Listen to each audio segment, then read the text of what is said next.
Okay, guys, welcome back to this time episode 29 of the BJJ101 STOREROOM podcast. And today we have an awesome guest in Kristie-anne, Ryder. Kristie-anne, I always try to start with like a fairly basic question. I talked to you about it a little bit before, but like just we kind of know about you. We know you've trained here before, here and there. We know that you have a history of competing in Judo and MMA and some Jujitsu stuff as well. But just talk about yourself a little bit and, you know, go into as deep as you want. I always like to start chronologically, like, where you grew up and that kind of thing. And then also, like, along that journey where you kind of got introduced to martial arts and why. Yeah, right. Well, thanks for having me, for starters. I feel like I've done martial arts my entire life.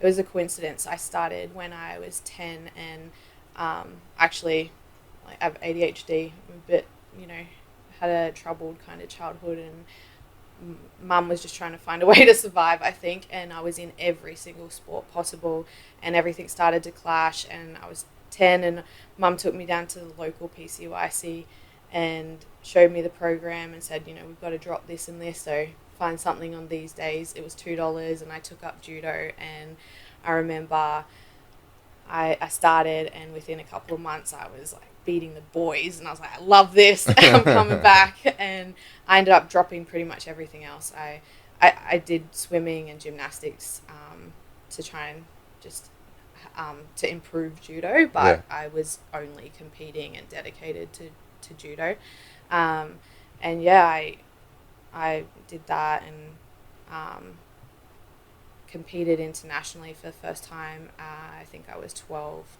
I did my first tour of Oceania, so I got to go with my coach and a small team and traveled all around like Fiji and Samoa, competing in like local tournaments and just training. It was that was pretty cool. And then competed in New Zealand and again when I was 12, and then from there it was just got bigger and better, and competed at the Olympics when I was 18. Yeah. And that same year I decided to move overseas. It's too expensive as an athlete to compete for Australia and live in Australia. Yeah. And I'm sure that's the same in Jujitsu. And you know, a flight overseas at that time would cost you $2,000, whereas I lived in London and I could fly to you know, France or wherever the competition, and it was $100. Yeah.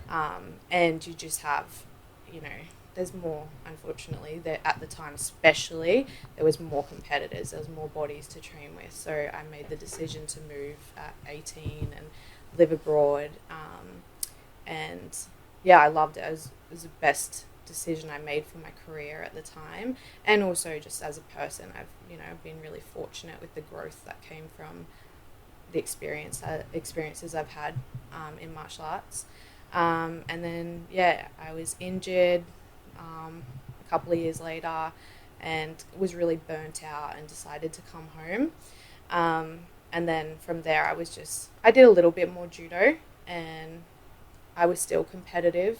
I was burnt out and I just needed a new challenge. I'd been doing it the majority of my life, and then met some people through my work.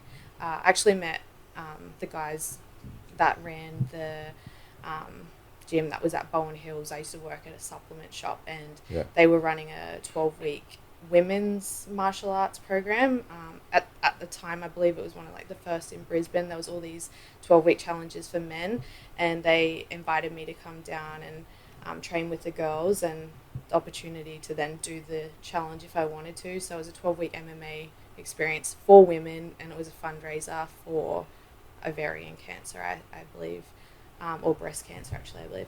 And I did MMA, got to train with the guys in the Jujitsu, and then compete at the end, and I loved it. And it was new, and I was, I had Judo, but I was the underdog. It was pretty cool learning new things. And so that was, I think I was about 23 when I did that. And then, since then I've been Jujitsu and MMA, and I pop into Judo sometimes because, I'm like, my Judo coach is my family. I love him to bits, and my kids do Judo, but So, all right, that's sorry, those are like no, that's all right. Whirlwind version, but that's like a pretty like a lot of different experiences and stuff like that, and also like pretty quickly. So, what do you think? Like, let's just go back to like 10 and that type of thing, were you doing other like sports and things like that before you started judo? Yeah, so so like I said, like I had ADHD, and at the time, like back then, you were just naughty. It's a bit different now, kids. And my mum just, like, the outlet for me was sport. Yeah. And I am naturally a very competitive person, and I thrive in that atmosphere.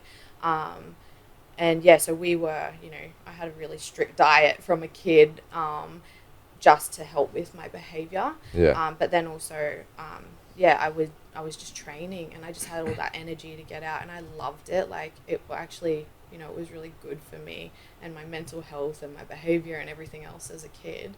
But I did gymnastics and swimming. I did athletics, netball. I've tried Everything and anything sports. and everything. Yeah. Yeah.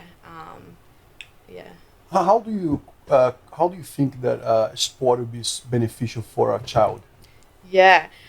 So in my house, I've got 2 kids, Yeah. and I have, you know, my daughter's a lot younger, but they're opposite ends of the spectrum. Like, my son's really not competitive. Like, he would quite happily sit in front of the Xbox or Lego or just something at home. He's a bit of an introvert. Yeah. And whereas my daughter already, like, you know, from the moment she could crawl, she's like hooks in. Like, she already knows hooks in. The brother, like, ever drops down on the ground to pick something up, she's on his back and trying to choke him out, and she's tiny. So they're very, very different personalities, and easy to then push her into sport. Whereas with my son, it's a conversation and negotiating and explaining why sports, you know, exercise is good for you.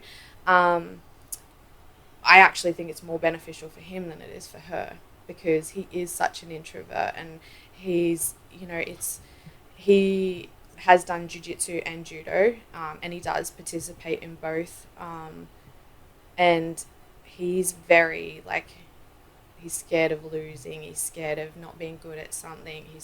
And it's such, like, for him as a person, the challenges of, okay, I might lose, but being okay with that, or, you know, just being able to push yourself past those boundaries that you give yourself. Resilience, right? Yeah, resilience. Yeah, in everything. Like, yeah, it might make him a better athlete, or it might not. He may never decide to compete, but what that gives him in his skills as a human and everything he faces, if you aren't afraid to try, like, there's nothing you know. Yeah, you kind of remove some of the limits you put on yourself, for sure. Yeah. But it's a big challenge right now these days. I hear a lot of parents saying, look, they just want to be at home and playing games, and they even are aware of how important it is any type of sport in their lives, you know, the little ones, but they're just not able to find a way. So how you actually do that? Because my mom bribed me, for example, when I was 5 years old, to go to judo. She's like, "Oh, you go, I'll give you ice cream." And it worked. And I don't remember much the it's judo easy. classes, but I remember the ice cream. You know what I mean? So, and it worked. But what do you do now? You know? We've kind of got a deal in our house that, and it always, like, starts differently. I do know that, you know, we've had periods where, depending on where Grayson was at the time, like, we have had, you know, the strategy of, I know he wanted something, like, whatever it was at the time, there was a toy, and compensation. we were bribing. We were like, you know, okay, every session's $2, and eventually you'll be able to buy that toy. Like, you've earned it. Like, but I also, we kind of just have a deal now that, you know, you can have screen time, you can have, you know, like, whatever it is, like, some generally type of reward, screen time is for him. But it's like, let's balance it out. You know, whatever you want to be able to sit in front of the screen, but you also need to have that time exercising. It's going to cost this, though. I think that's an important thing to start to teach people in general. Otherwise, these skills of understanding that, like, all right, everything that you do, every action that you take is actually going to cost something, or it's actually going to lead to this.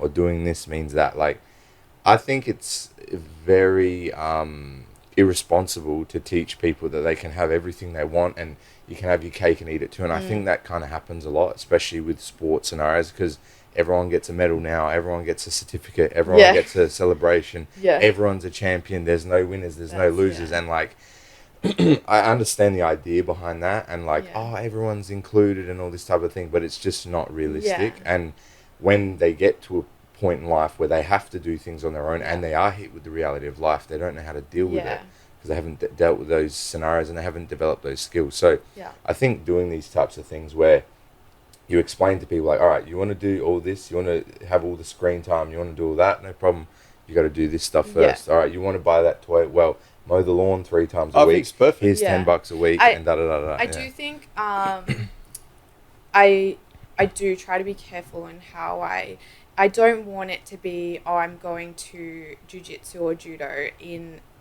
like, yes, it is a reward, but it's also because I don't want him to be pushing himself to get through that class, and that at the end of that class he then walks over and goes, okay, where's my iPad or where's my $2? Like it's for me it's compensate. It's just the wording I use in like it's a compensation, and it's important to have a balance of both, and not you're getting this because of this. It's you can have both, but you can't have one or the other. And I don't want look, my kids, I when I found out I was pregnant with my son, I was like, man, my kid's gonna follow in my footsteps and love martial arts, and we can do judo together, and we can do jiu-jitsu. And imagine, like, because I was quite young when I had him, I was like, we're gonna be at the same comps together. Like, how cool is that?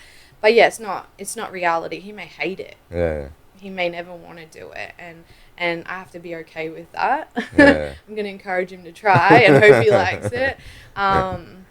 But I also will never force him to be on the mat if he hates it. If he's just there for a reward, for me, we'll find something else. But I don't want him to not be loving it. I think most people that do this stuff, they learn how fun and amazing it is, though. So I think like that initial compensation or reward just to get them on the mat, that everything else takes care of itself. Because for them, like, all right, you know, 2 in 10 or 1 in 10 kids might not like it, but like the other 8 or 9 out of 10, just getting them here is the battle, and then once they're here, they have fun and they enjoy it, and the adults are the same. And you know, with that, it is also just finding your community, and that's what I think is really important. Is just because they may not like it at one gym, and you know, I've been to 1,000 gyms, traveling and just finding new partners and finding where I fit in.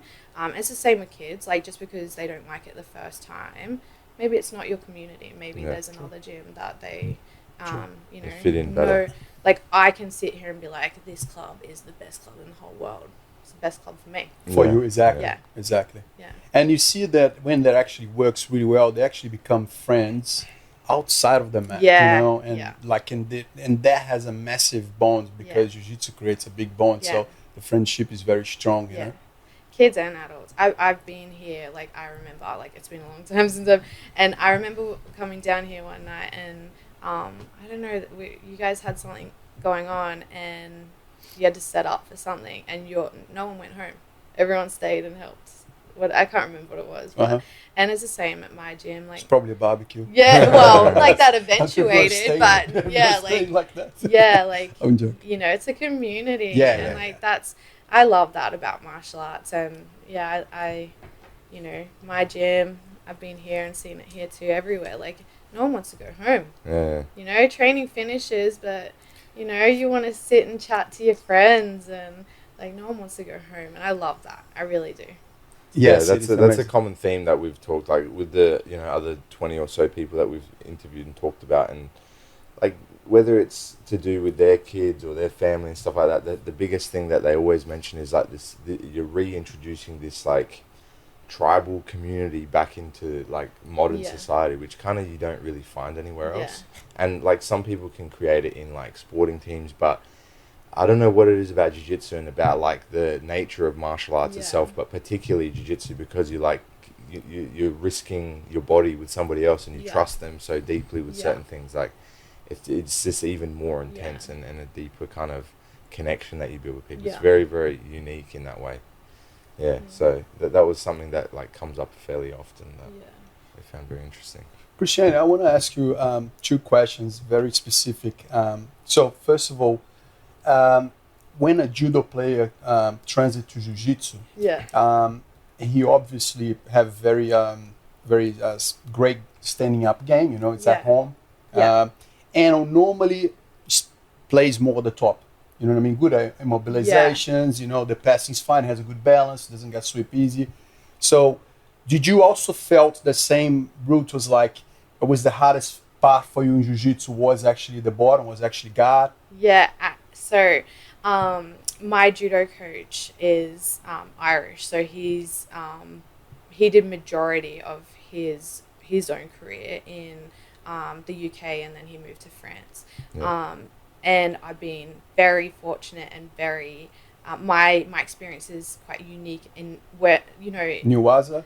Yeah, but because now judo players are exposed to a lot more wrestling stuff, and jiu-jitsu, whereas when I was growing up and I was competing, we weren't. It was very modern, Japanese style stand-up and traditional, and I was really lucky. Like, my coach had really good ground game, and I remember having a conversation with him when I started getting selected for things, and he was, you're good here in Australia, but once you step overseas, you're a little fish. There are going to be big dogs that are incredible, at everything, groundwork, standing work. And he said, you want to be just as feared on the ground as you are standing. And yeah, that stayed with me. And I've always, every martial art, so even now in MMA, I came in as the judo girl, and especially Ronda Rousey being one of the first females to make MMA, to be really well known in MMA. Everyone's like, you want to be like Ronda? I'm like, man, Ronda's incredible, but I don't want to be like Ronda. I want people to be like, man, this girl can punch too. I don't want to be one-dimensional. So yeah, I do think my groundwork is quite different to other judo players. I did come with some. I actually really like playing from my back. I don't like playing. I do play guard, but I do think I'm a little bit more diverse. But yeah, it was really hard to let go of just doing judo. It took a long time to actually learn new things. That was really hard. And because, when you're good on the ground, people aren't going to let you necessarily just learn something new. You're going to have to work for it. And having a colored belt, and I think when people feel you grab onto someone, you're like, yeah, they're strong, or they know what they're doing. You then have to fight for everything. So it was hard to not just go back to what I'm good at. It's does that make sense? Yeah. So I kind of think you're saying that it's difficult to when you have a competency in something else, it's really difficult to go straight back to another skill where you're starting from square zero with no, not that you don't have any skill there, but you're you might be a business owner that has all this stuff here, and then you want to, do some other type of business avenue, but you have to start again almost. And it's a really confronting kind of experience. Is that kind of what you're saying? Yeah, so I have a purple belt. And yeah, I feel if people don't know me already, so if I roll with somebody new, they're not I feel like I'm still fresh to jiu-jitsu. I've been doing it for a long time now, but I still feel like I'm fresh. I don't feel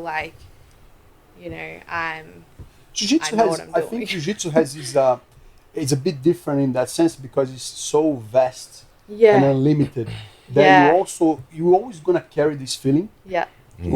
I've been doing jiu-jitsu more than 30 years, and some days I wake up and I say, man, I don't know nothing. And I always tell people, don't be worried about that. That's fine.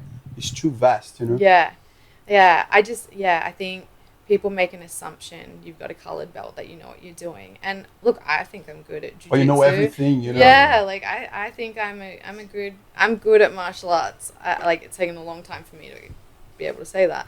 But yeah, I think I'm good at martial arts, but I'm still learning. I still feel fresh, especially in jiu-jitsu.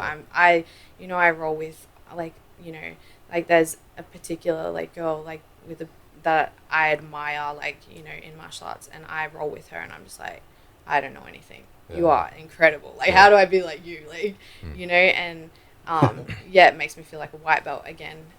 But yeah, I always, you know, it is hard to let go of what you're good at. Yeah. And in terms of wanting to grow, like, because there's always that little bit of competitiveness 100%. that I don't want to get swept or I don't want to get tapped. So, okay, my jiu-jitsu is not working. I'm going to go back to playing my judo game. Yeah. And for me, I think I got injured and had some time off, and then coming back, and having to be restricted in what I could and couldn't do, I really pushed myself to learn new things.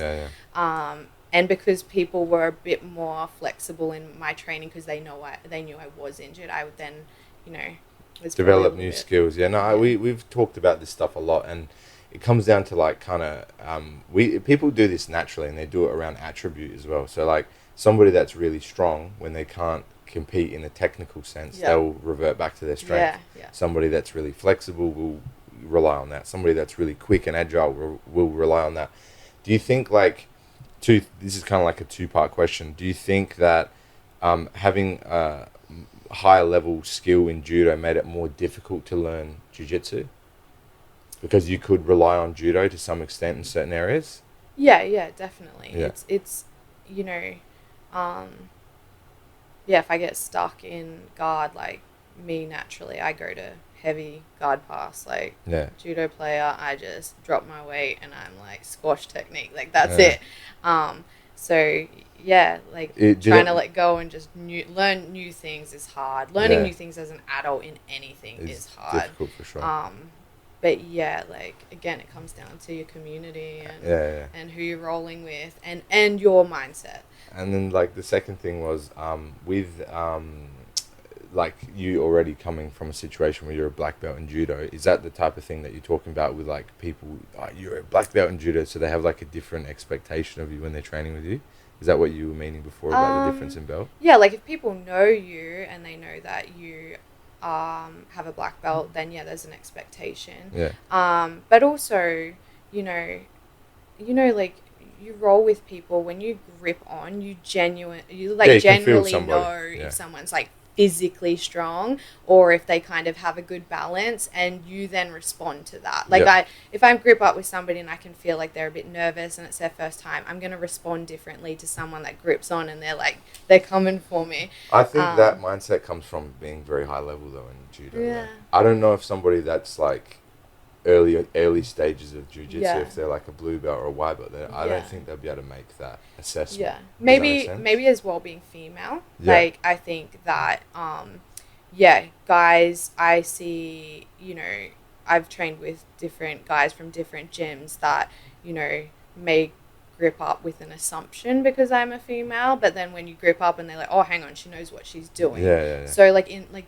maybe like that, like you don't get rolled like a white belt female that has never stepped on a mat before. They're like, okay, you know what you're doing. And they'll take. So you set the tone of the training. Is that what you're saying? I think so. I think whoever, both people are responsible for that. But I think But I think if you do have a high level, like you know you already done for a long time something, it's much easier for you to feel and make an assessment. And make the assessment super quick, and then cater to that person. You know. And even, for example, I used to say that for me, the most scary people to train with are the beginners. Because you don't know where the elbow is going to go. You don't know where the movement is going to go. They don't know what they're going to do. Exactly. So it's so unpredictable that it's actually unsafe. But so I train with them just basically protecting me. You know what I mean? Like I just don't want to get hurt, you know. So, but that level of like perception, I think you achieve with time, you know. Just like another question to do with like the competition stuff. Did you start doing jiu-jitsu while you were already training judo, or only after you had come back to Australia after competing? So I have done some cross training. So when I lived in the UK, I lived in a full-time judo facility, but we had jiu-jitsu guys that came in and trained a couple of nights a week. To try and learn? No, like they had their own gym. That they would come in and their gym trained a couple of nights when judo finished. I see. I think that was the first time I was exposed to jiu-jitsu. So they just let us come in and like and train with them. And it was really different. Like back then I was like, it was what is a this whole crazy different stuff? sport. In judo we have very minimal time on the ground. Like if you're not progressing, you get stood up straight away. And whereas they spend the whole time there. Like I remember my very first role in jiu-jitsu, and I got into guard, and the guy just sat there with his legs crossed, and like he was like slowly setting things up, but I didn't know that. I was like, because for us, like any position we get into, it's like, okay, quickly try and progress or I'm going to get stood up. And even when like at training, our Mayweather like groundwork rounds are shorter because we are like, we're generally a little bit faster. And I was like, what's he doing? Like, I don't know what I'm doing. Like it was really, I would just confronted like with, it's really different. Like you have more time to set things up, and that's, what you said before, like there's a whole world of techniques and things that I've just never been exposed to in judo, because it's, for me it was, okay, find 3 or 4 techniques that That'd you be my love. next question. Yeah, so you've got like 3 or 4 techniques that you love, and we just drill that over and over and over a sniper, from every position possible. And so now I'm like, wow, there's like all these so things diverse. I have no idea what to do. Just one other question, like going back a little bit, what was it like living at that facility? So going there at 18, right? Yeah, so I moved over just before my 18th birthday. The year I turned 18 was the year I went to the Olympics. And that was the year I made the decision, if I want to be competitive, like what's the difference? You want to go to the Olympics or do you want to win a medal? And I could make the Olympics, but I didn't want to go for the experience. I actually wanted to represent myself there. And so I made the decision to move that year and have the best possible lead up to the Olympics. And just before I turned 18 there, actually I moved over, and my new housemates helped me celebrate my 18th birthday. And it was awesome. Like it was such a cool opportunity, and living with like-minded people that it was ridiculous at times. Like we are tired and we're all cutting weight at the same time.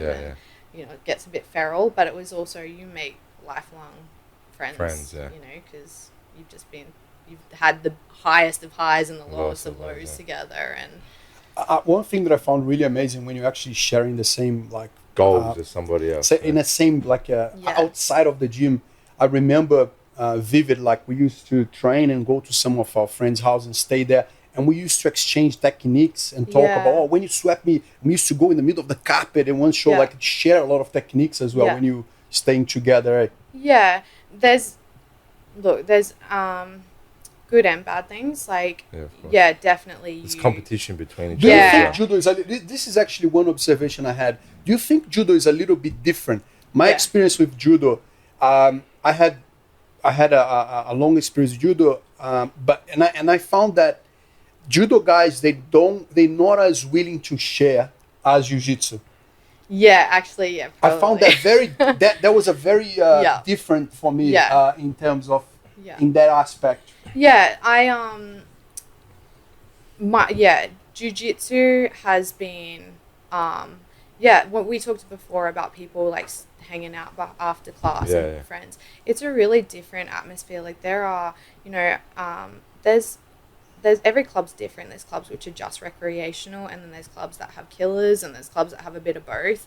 But jiu-jitsu, like regardless of the actual atmosphere of the gym, everyone I find like jiu-jitsu is just different. It's everyone loves it, and everyone wants to see each other progress, and like I'm sure it's not everybody and it's not every gym, but it's quite like that's the jiu-jitsu community is the lifestyle, the vibe exactly, lifestyle. And judo's not, my experience of judo isn't like that. Like it's very like, I remember growing up and like girls like not liking each other because we're in the same weight class. I had the same. I had an experience as well. I was in a university team in judo, and this guy used to take me down, the same technique over and over. And I was showing a couple ground things, and I said to the guy, "Man, what are you doing?" He's like, "Oh man, like they don't want to show you." I was like, "What?"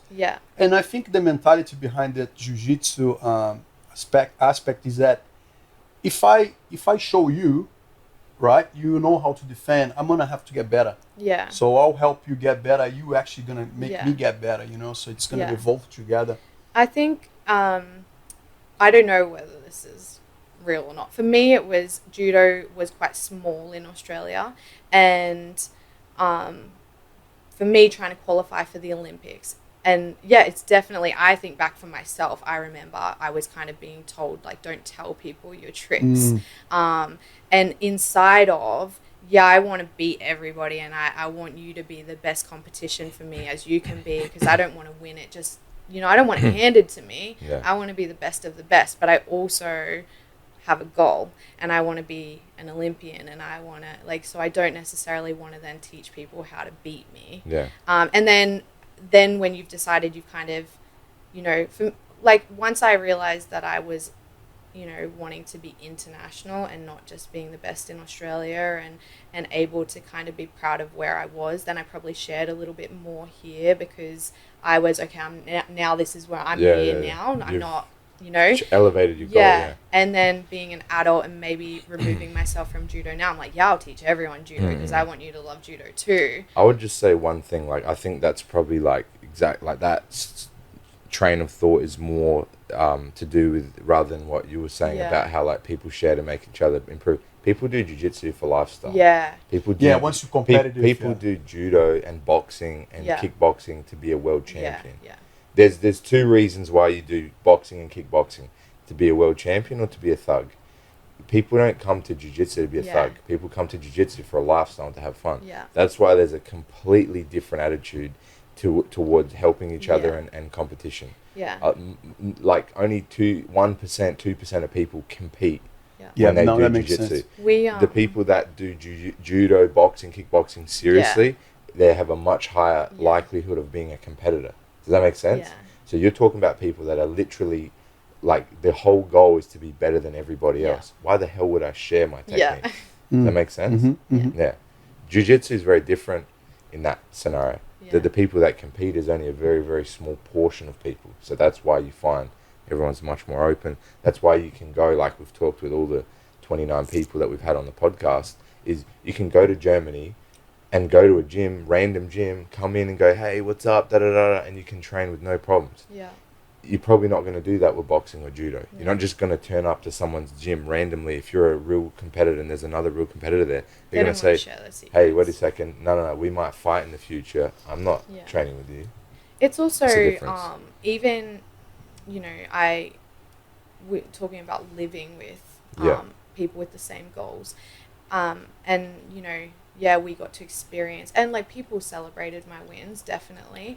But for me, being the foreigner, because I was living in the UK, I'm qualifying for the Olympics. I had to be number 1 in Oceania, and it has changed again since then. To qualify, you need to be, I think, women is top 20. I can't remember. Sorry, there's a number that you have to be top something in the world to qualify, not just in your region. Yeah. Whereas when I was qualifying, it was number 1 in Oceania, and my housemates, for them, they had to be, number 1 in Europe. So how many girls are there in Australia, and how many girls are there in Europe? And they were upset because you could get easier than them. And da-da-da, and so there was, I really I really downplayed whether I was good or not for a long time, and they were my housemates. They were my best friends. I don't think it was, it's not malicious. It's just the atmosphere. And I know that they celebrated all of my wins. Every time I fought, they were always there. But you do have those experiences. I do remember, having one of my mates lose a competition. And he was a guy. He wasn't even in my weight class. But he lost and then didn't get to qualify for something. And, inside of that anger was you're just being an Australian, it's easier for you. And it's okay, you're angry, let that go. Projection. But you do take that on. Yeah, it's hurtful, man. And, but then, now as an adult, I sit back and I go, man, I won medals at World Cups, and I was ranking, I was ranked top 7 as a junior, and then I was ranked top whatever, and as an adult. And that's not because I'm Australian. That's not anything to do with what I'm doing over in Oceania. That's at world level. So I was good. Now as an adult, I can say that, but I was too scared to say that back then. I didn't believe it back then. And if you think as well, that can actually increase your fire, like just to like, oh, you know what, I'm actually gonna prove them that I'm from Australia, but I can come here and do well in the high level too, international. Yeah. I think that's normal in competition though. Like you have the same goal though. Like that's the problem. It's like, oh, everyone wants to be the best. Like you guys are friends, you're all this stuff, but at the end of the day, everyone wants to be the best, and like it's a very selfish pursuit to be the best at something. So like, there's going to be times where people get upset and like, well, screw you. Your level's not that good and it's not fair, and it's just their own frustration because they didn't achieve what they wanted to achieve. And I've had this experience competing in jiu-jitsu when I've actually gone and like done a proper camp at a gym that focuses on competition. There is not a friendly atmosphere, especially as being an outsider.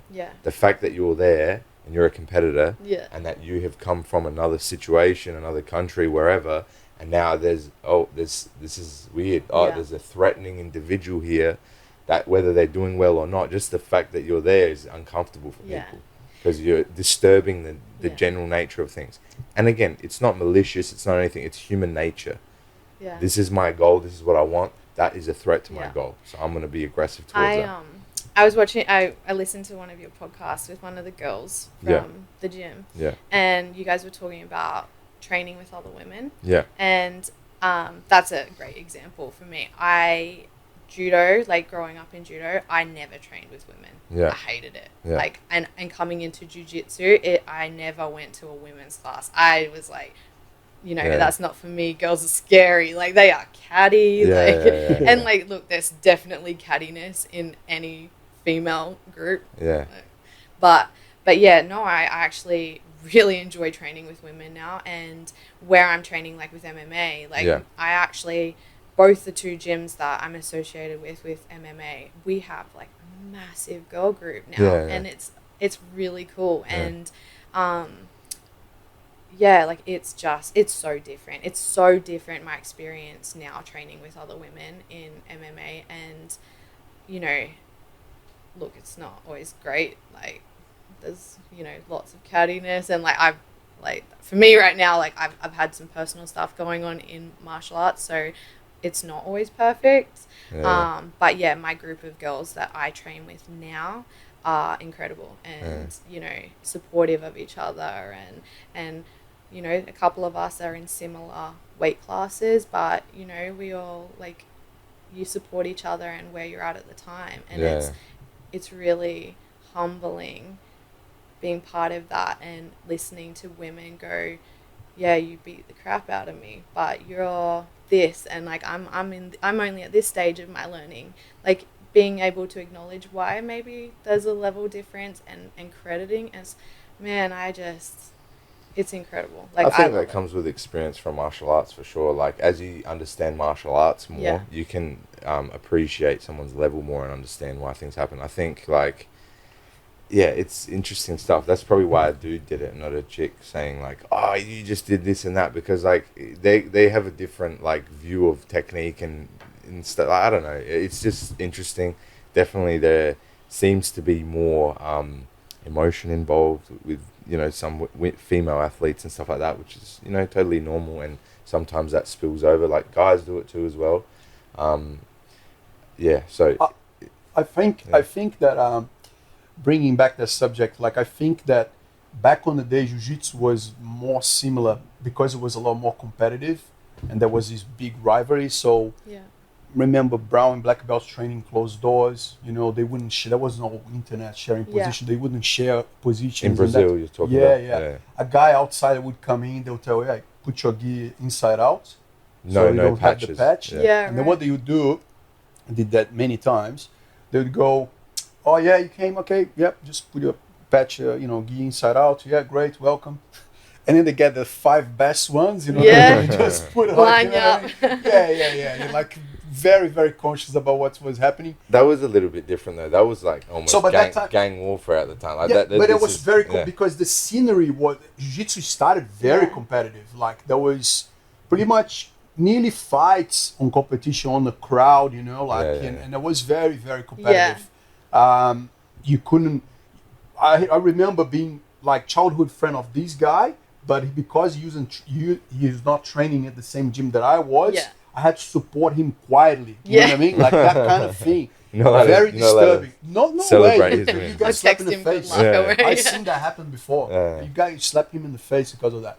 Like, so, so what I'm trying to say is, like, back on the time when Jiu-Jitsu started, nowadays it's only 3% of our competitors. Only 3%, you know, is that data from the IBJJF.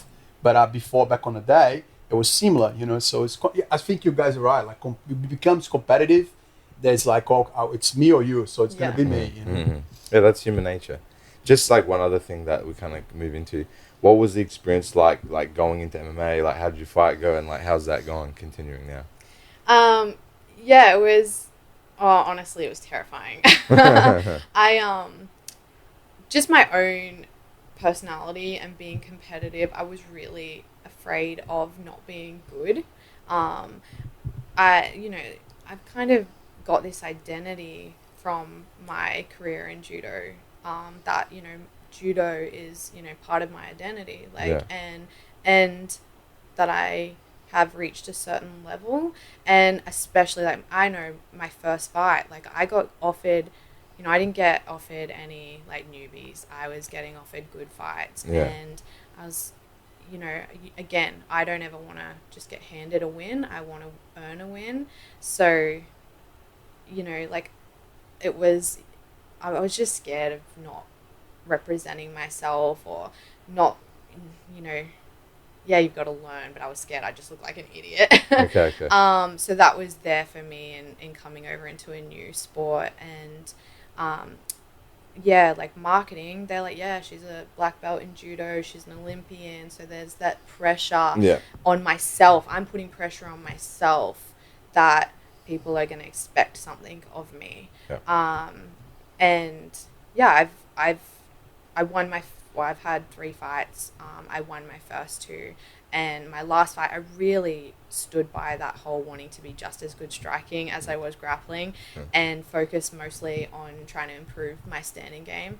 And I fought for a belt in MMA, and I messed up. I made mistakes. I didn't focus on any grappling, and obviously her game plan was that she knew I was a good grappler, so she had an answer for all of my grappling, and I hadn't even been training grappling. Like, I was unfit, like, in grappling, like, because it's different fitness. Like, I could survive an MMA fight, but, you know, grappling and wrestling and clinching is just a different level of fitness, and I didn't have that grappling fitness, and I just didn't represent myself, and I learnt from that. And I've had a couple of injuries the last couple of years, and just going through personal stuff, and honestly, like, I got to the point where I was almost ready to quit. I was in fight camp and broke my wrist, and then I came back and I was in another injury and I hurt my neck quite badly.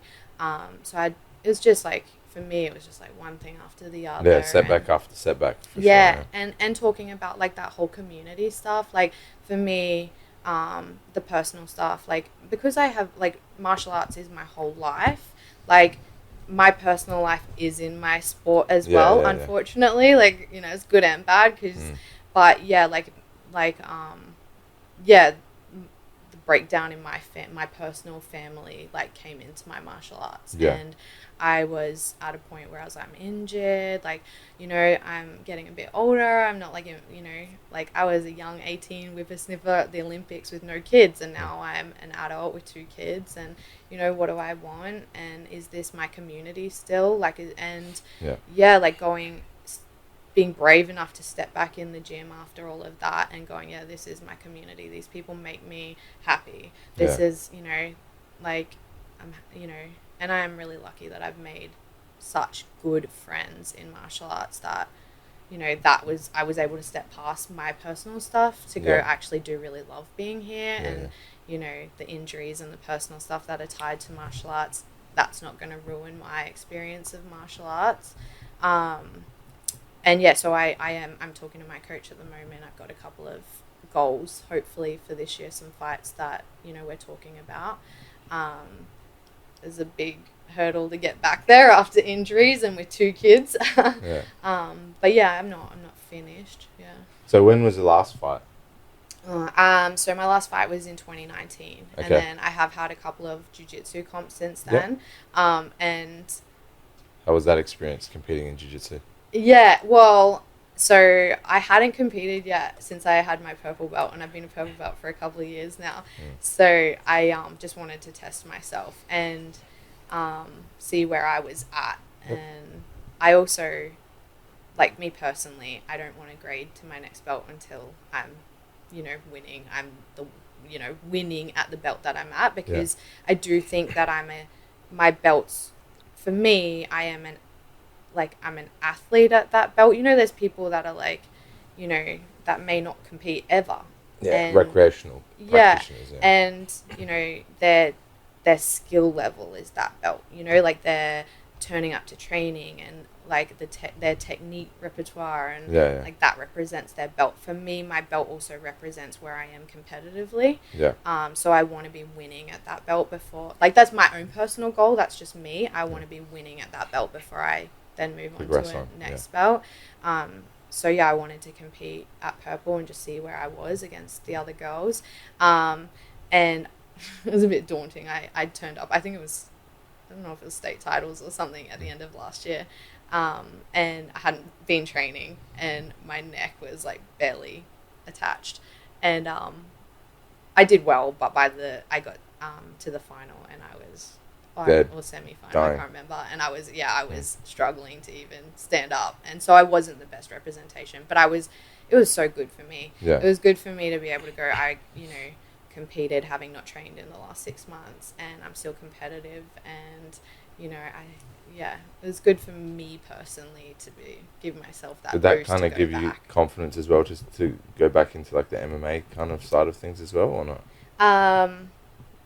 MMA, it's just different. Like it is different. And I mean, going there and competing and like, I'm being competitive. Does that kind of like re-inspire you to go and get back involved in MMA, or not really? Like it's not really. Like it's just my motivation for MMA and Jujitsu is a bit different. Like I love Jujitsu, like I love Judo, and I want to do it because I enjoy it. MMA, it's a competition for me. Like it's, I don't think it's fun to turn up and get punched in the face every day.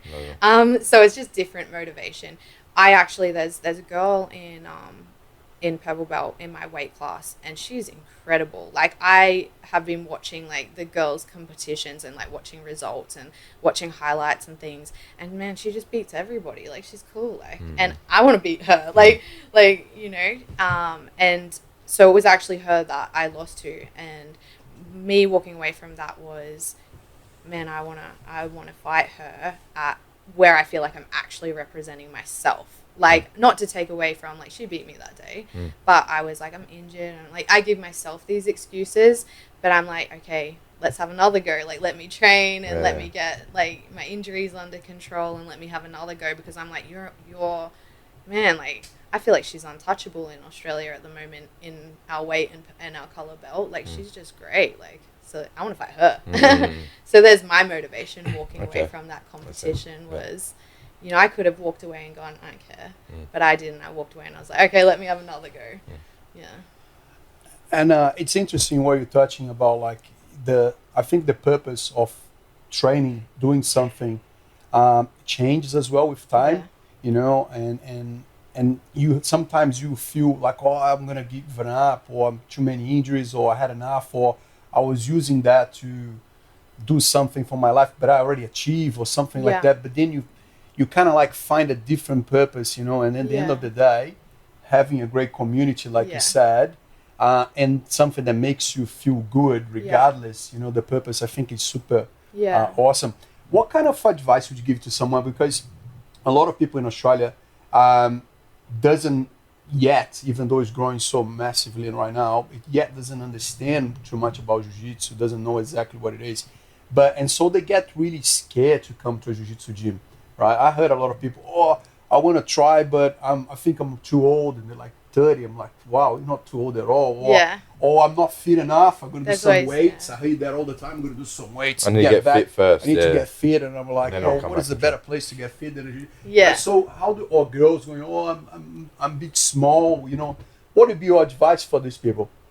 Again, it's just community. Hey, like it's finding the gym that like there's always excuses. And even me, it's been really hard being injured and having the 2 kids. Like I don't have, like, my mom's a competitive powerlifter. Like she's like competing at the worlds. Like she's, it's me, my mom, and my kids. So she's got her own career and her own sport. Like I can't just drop the kids off and go to training. And, for me to be at Jujitsu, there's a dedication to be at Jujitsu because I have to find a babysitter or I have to find a way around it.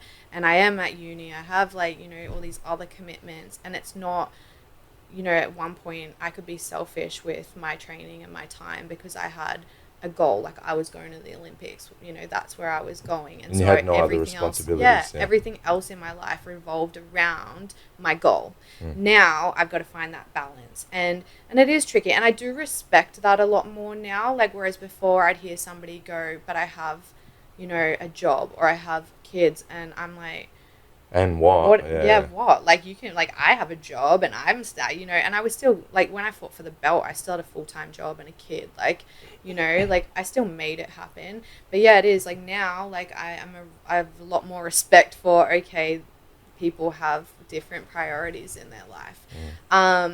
But yeah, it's finding the right community, and yeah, it is negotiating and compromise, but it's worth it. And you get so much more out of every area in your life, I think, if you have a good community and good exercise. Like, for me, exercising, like, my mental health, and, like, I'm so much more productive in everywhere else in my life when I'm training. And it's hard to sometimes get myself to the gym, but the benefits of being at the gym, like, what I get out of, like, uni and, like, my time with my children and my mental health, like, there's so many benefits from it. There's no one answer. Every individual situation is different, and how they then make it happen and how much time they can and can't give. But yeah, the benefits are worth it. Yeah, the balance is amazing. The balance is happiness, in my opinion. Is where you find it, like, where you feel good about yourself, feel good about the time you enjoy in life. You might have to sacrifice one drinks night a week or something like that. But most of the time it's worth it. To go there and do something more personal for you that's better, and all those things you talked about, mentally, physically, or it's going to improve your life in so many different areas. So. Yeah, like I drive, like, far longer. Like, there's judo or jujitsu. There's like, nowadays, since the UFC, there's jujitsu and MMA and martial arts, like, everywhere. You can find a club everywhere. But yeah, I drive anywhere between half hour. Like, I train at Caloundra. Like, one of my MMA coaches at Caloundra, which is an hour and sometimes more depending on traffic from my house. But I find the time to make that hour drive, and then have to come back, because, like, it's worth it. It's worth it. It's worth, what I get at, like, my friends and my coach and my community. Like, it's worth it for me. Like, and that's where I belong. That's my clique, and finding that extra hour in the day is worth it for me. Yeah, there's people that come from Lawnton, from Green Yeah, Bay. I really appreciate. Like, I have a massive appreciation for people that come from far away. I really do, and people that have kids as well, and find a balance. And we all at one point, I have to work a bit more here, I can't. But it's about, like, okay, but how about next week? How about maybe put a session on Sunday? How about like, that's super important. There's always a way around all. There's always how about waking up 1 hour early? Like, that's what you can do as well sometimes. I have this other question that I had too. Is like, everyone has one or two techniques that they, like, if they touch the gi, that's gonna be in judo. Like, what are your two go-to moves where you're not in a competitive arena anymore? Like, high level, you can tell, right? Like, standing work. So takedowns. So when I was competing, my two, like, well, actually I had three. I kind of, like, when I was growing up, it was haragoshi, like, judo. Like, so I was, like, really good at haragoshi, like, step through. It's like, chumata, the sweep up the middle. So haragoshi's on the outside leg. So growing up, like, I was, like, that was, like, people knew I was good at that. But then that transitioned, and, like, the last kind of majority of my career, I was foot sweeps and kataguruma. Okay. So all the firemen and drop Kataguruma. kata. Yeah, that was I love it. And that, again, like, was my judo coach being European. Yeah. We wrestled. Uh-huh. So I was, and I met... Were you allowed to touch the legs at the time? Yeah, see, that came in my final year of competing, Yeah. and that was a hard transition to let go of that. Yeah. But yeah, so, but then it was trying to find, because you still can do those techniques, but it's like, you know, don't touch, grab on, yeah. don't hold on, and like, yeah, but kataguruma is like that drop through wrestling, and I loved foot sweep, so I used to like do like a kauchi into like a leg grab, so Yeah. like sweep it up to my hand and then drive through, like that was I loved it, and everyone knew I loved it. Everyone knew that and how cool is it though to have people know that you're good at that and still do it, like that's cool. That for me is perfection. You know what I mean? When you achieve that level that Yeah. people know you're gonna happen, Yeah. they train to avoid it, and you Yeah. can still make it happen. You got to that level of perfection. You know, like it's outstanding Yeah. technique, 100%. And my next question, following up on that, is like, so for example, people can be a specialist, a sniper on these two techniques, you know, and do extremely well. What do you find of people that are like, let's talk about judo, people that they have like, instead of having 2 or 3 or 4, they have like whatever, they can feel what's happening, and they have like 15. You don't know what's going to happen. Do you think that these guys are kind of like one-off? You know what I mean? Like they just so and talk about a high level. Yeah. You think these guys are not like almost like it doesn't happen often? Yeah, no. Yeah, so there's always different. Yeah, so my coach and I used to talk about this a lot. Is there's talent and skill, and then there's hard work. So there's athletes that are just athletes, like that. They don't train, they don't do anything, and they'll just be a freak. Yeah. They'll be good at it. And then if you get one of those athletes that like has the mindset to also be like working hard in the gym, like there's nothing they can't achieve. Like and I've trained and fought both. Like I have, like, there was a girl that was quite competitive, and for me, like trying to qualify for the Olympics, it was between her and I. Yeah. And she wasn't naturally athletic. She came from like her background was like they were very academic driven. Yeah. And so she hadn't been brought up in sport. She came into sport like a little bit later, and she worked hard every day. And it was then learning the balance, like having to learn skills that other athletes just have naturally. Like some athletes are naturally like gifted with balance and movement and reaction, like, and then there's the athletes that have to learn that. And there's so much appreciation for the people that like are doing gymnastics and all these other things to learn that stuff. And then there's the athletes that stuff just comes easy. So yeah, if you find the athlete that just the talent is there, and then the work ethic is there as well, like this combination is super hard to find. Yeah. Because normally when they talent, they get in the comfort zone. Yeah, and if they can get away for a certain level, they can, still do well, and they just don't take to the next level. Yeah. But when you have that combination, it's very unique. It's very difficult to find that that combination, I think. Yeah. It's harder to appreciate things that come easy to you.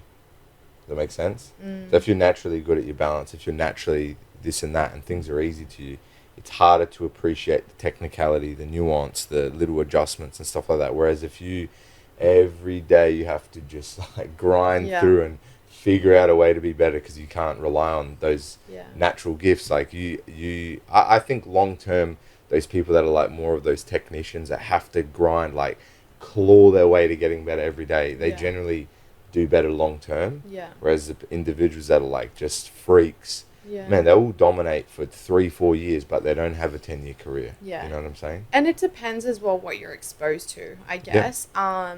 If you've never lost, like, you don't know what it feels like to lose. Mm-hmm. So, you're not going to train to not lose if you don't know what it feels like to lose. And there's that saying, you're only going to learn it, we're going to know a champion when you see them losing, how they come back from the loss. So. And that's it. Like, you may be talented and be winning and never be exposed to that, and then when that happens, exactly, like, they may not come back. You might take a loss and it just breaks you. Or, you know, and it depends on their headset, like where they, you know, like their head and their coaches and what their goals are to how they then respond to a defeat. And, you know, I think like if your goal is to be the best at state level, or if your goal is to be the best in your gym, that's all you'll ever be, you know, because like you don't like you might be the best in Australia, but until you go overseas and realize, man, how good you think you are, like, man, challenge the big guys that are doing this every day against world-class athletes every day. Like you just don't know until you're exposed to that, where you actually do sit, I think. I think when you have this type of like talent and hard work together, and they have these, when they go on a higher level, they have so many areas where they can setting up a strategy that they can play well from the bottom half of guard. They can play well standing up, you know, like, so it's super convenient for them to change, you know, according to who they're going to fight with. They become, it's almost like a unique gun, you know, like you have super versatile. Right? Yeah. I think like with what everyone's talking about, like it kind of happens naturally. Like the individuals that like literally have to like work every day and go and do gymnastics and do this stuff for balance, whatever, they're already building like a different mindset because they have to fight for every little improvement. Whereas somebody that, again, it comes back to that, like, you don't appreciate things that come easy to you, and it does, like, we all do it. That's human nature. Like if someone's always super nice to you become like not so grateful for that interaction until it disappears. And that's what I'm talking about to do with someone that's a freak athlete, that's a natural athlete, or has an X factor in whether it's judo, jiu-jitsu, whatever. Because you don't have to build that mental mindset of fortitude and resilience, and man, I need to go there and do this, and I need to add this thing extra, I need to improve that. It's just the building of the mindset, and the building of the mindset happens over time. Like, you don't need to do that because everything's easy for you, because you can, the moment you grip the guy's collar, you naturally feel things, and you kick the guy's foot and he falls over, and you're like, yeah, man, it's fucking easy, and then you go there and do whatever you want. But somebody that like has to claw their way through every single scenario to improve and improve and improve, they're building already that mental resilience. So that's why I'm saying, like, over a longer period of time, someone that has to really work for every single thing, they're already suffering defeats every time, and they're trying to get better, and they're trying to get better. That person is always going to have a longer career because of the way they develop. The individual that's more that specialist that just can do shit without researching, without doing stuff, I'm just talking about my analysis of it, is they generally have a shorter career. And the reason they have a shorter career is because it was fucking easy. Yeah. They didn't have to claw through everything. And a lot of the time, like you're saying, they've never suffered a defeat. And when they finally do, they don't know how to deal with it. Because for the last how many years, they've never, ever been put in this position. Whereas somebody on the other side of the spectrum, then they lose every training session. They're losing all the time.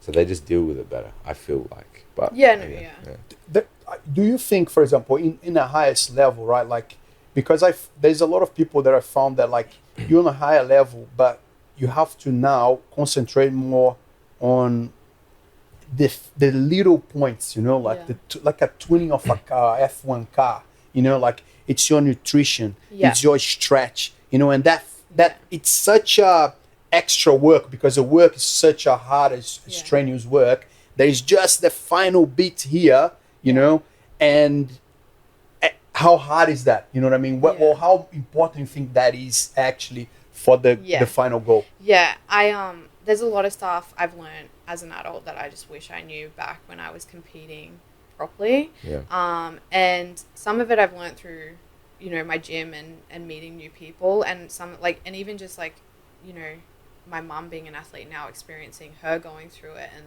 being an adult. Like, like, weight cuts for me were massive, like a big thing for me. And by the time, like, I was kind of wrapping up my judo career, like, seriously, my competitions became my weight cut. And it was because I didn't start those weight cuts well, that by the end, like, so I used to compete in under 52s, and I was, like, I sat in the middle of 52 and 57. So I was kind of small for a 57 athlete. And I was probably perfect size for 52, but I had to balance that weight cut well. Like it wasn't like an easy cut.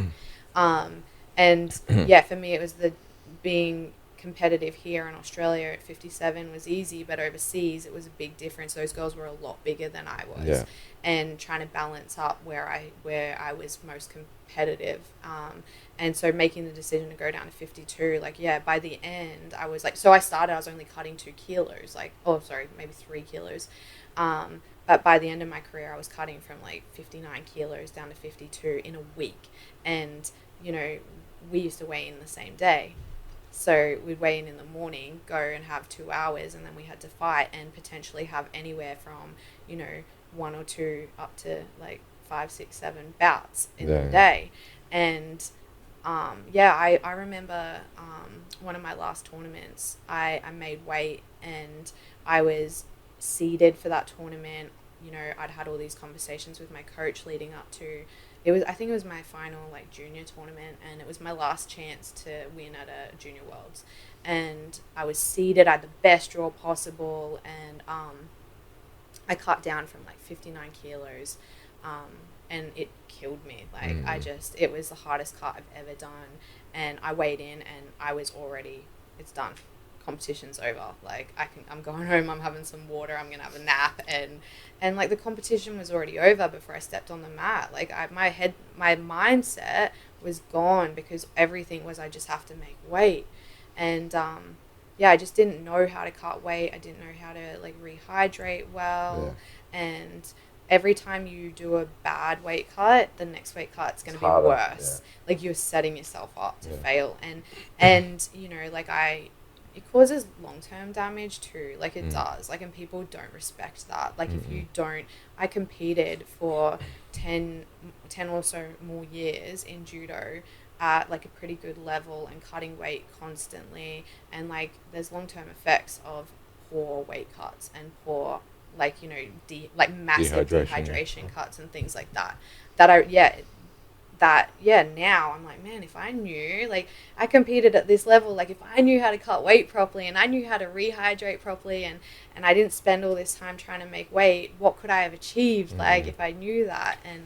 But you had coaches telling you and you just like, that'll do. Like, no, you didn't. This is the thing with weight cutting though, I think. Like most people, like, never understood how to do it properly. It was kind of like bro science. We're just like, don't eat the week of, and don't drink water, and have some salt or do this. But like some people now with the research and like people know that they have like a scientific method of how to cut weight properly. I've very, very, very rarely cut weight. I've done it a couple of times where I've had to lose, pretty large amounts of weight. But like the performances that you have when you do that type of thing, and again, without real understanding or knowledge, is diminished. Like you're never going to be yourself or your true self. Your performance is never going to be what you can actually kind of perform at, because you're depleting your body of energy. Like you're not supposed to do that. If you don't know, you don't know. Yeah. Like, and that was for us. It was, you trust your coach, and like, he's probably gonna kick my butt for saying this, but like back then, like my coach coached me in everything. Like he was my nutritionist, he was my strength and conditioning coach, and he was my judo coach. And in all fairness, love him to bits, and he has a very broad skill set and is very competent in all those areas. But you're never going to be, like, he's not a nutritionist and he's not a strength and conditioning coach. He has a broad understanding and he's very capable. Like, he got me to where I got to. But, there's people that excel in different areas. And, that's a perfect example, like, in MMA. Like, there's coaches that are experts in boxing and experts in Thai fighting, and like now it's a little bit different because they're like MMA's been around a bit longer and people can be a very skilled, diverse MMA fighter, but generally, like, you want to learn from the best of each area. And it's the same in, like, any competition. You want the best nutritionist, you want the best strength and conditioning coach, and the people that excel and that's what they live and that's what they do, they're going to be the people that can help you. And it makes such a big difference. Like, actually having the right team and the right information. And yeah, I didn't know that back then. And yeah, it could have made a big difference, but I don't think many people did though. You know what I mean? Like even the people that were nutritious, they didn't know what to do to cut weight. They didn't know how to deplete people correctly and stuff like that. I think it's the whole process of doing it like this bro science way, which was the best knowledge people had at the time. That's what has led to it being so much more advanced now. So. And there's like the guys out now, like that work with the fighters, like the sports dietitians, and like back, like I remember going and seeing a dietitian like when I was cutting weight, and them saying to me, "You're not eating enough," and I was like, "Yeah, I know that, but like," and then she's like, "We need to increase your food intake and get you like eating better, and then we'll cut you back down again." And I was like, never seen a I got like 4 weeks, mate. Come on, how are we gonna do this? Like, you know, and. It was just they know what they know, and you know, I was trying to find somebody that knew diets, but she didn't know athletes, and she didn't know, you know, sports diet, and you know, walking around at a healthy weight and being able to cut that little weight. Not, I don't need to walk around at 52. Let's find the optimal weight to walk around at that weight cut works for us. And they didn't exist back then. Now there's lots of people that are incredible at that stuff. I should probably see one. I've never done that ever in my life. I eat cheeseburgers. Yeah, now I'm I just get as heavy as possible and go on the heaviest weight. Now I'm like, can I fight the next weight class, please? Like, no. I have to cut a weight for Jujitsu now, and I'm like, I always kind of had that attitude. But again, when you start getting more serious, when you start getting like high level, when you start being more international competitions, you can't have that attitude anymore because you can't make up 10 kilos in muscle because your skill level's so much better, because they're that skilled and they're also that big. So it's very different when you're at the top level, like you're talking about. And at that level, the nutrition is going to make a difference. The recovery is going to make a difference. The strength and conditioning is going to make a difference. Like all of those little 1% things compound and lead to the result. We talked like right at the start about kids in martial arts, and I have seen kids that are, you know, junior competitors and cutting like 1 kilo or 2 to make weight. And like, look, everybody to their own, but like with my kids, I'm like, you aren't cutting weight unless you are at a certain level where it matters. Like, you know, and I just like, I have this real thing, like, you know, why do you need to cut weight? Like, what, like, are you afraid of, like, I know this sounds a bit weird, but are you afraid of fighting the people at the weight you actually are? Like, because you are actually that weight. That heavy. So, you know, why are you cutting 10 kilos to fight somebody 10 kilos lighter? Like, you know, I want to be able to fight the people. I weigh that, like, you know. And yeah, it makes a big difference when you get to a certain level. Maybe you're not walking around at a healthy weight, or, you know, whatever reason that you then think it's more important to drop down a weight. But like, I just... from judo more so than jujitsu, I think there becomes this big thing about what weight class you fight, and it becomes like part of your experience in competing is like weight cuts are so important, and like there's like it shouldn't exist, just fight. It's a very controversial topic for sure. Like you know, people want the competitive edge, but then like it's not healthy for the athletes, and this is a very controversial area of martial arts, and I know that it's like historically that's what happens, but maybe, you know, the best approach is like, this is how much you weigh on the day. Yeah, there you go there and fight somebody. And you want an easy win because you like walk in the next day and you're 10 kilos heavier than the person, or it's not necessarily an easier win, but you know, like you know, I want to be the best. I want to beat whoever's in front of me, and you know, I also, the other side of that is you expose kids to weight cutting really early. Like, it's long-term health effects. But also, like, you know, for me, it's like there's like this whole world of body dysmorphia and everything else. Having been an athlete since I was 10 years old, to then like my weight being so important, like that number becomes important. You know, like, it doesn't matter what I look like, but I'm not this weight. Like, I'm not this number on the scale. Like, and you know, there's so much more, like, to exposing kids to weight cutting so early that comes with that. Like, the they don't need to think about it. Even pressure for competing as well. You know, some parents do too much, in my opinion, too early. So it gets after a while, you know, when the kids should be really keen to do it, and and then they don't want to do it Yeah, anymore. they like, remove the fun, man. Yeah. Burn out too early, Yeah. They remove the fun from it. It becomes Sometimes I pressure. felt that story, Yeah.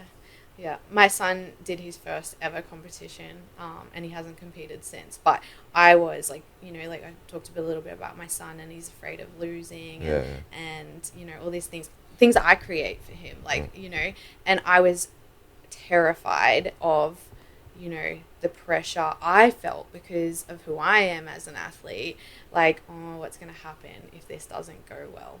And, he was grey white belt. It was his first fight, first comp. He got submitted. He competed for it. Like he got like over halfway and was doing really well. He did like an awesome little takedown, and then this kid like got his back and like Gray was gone.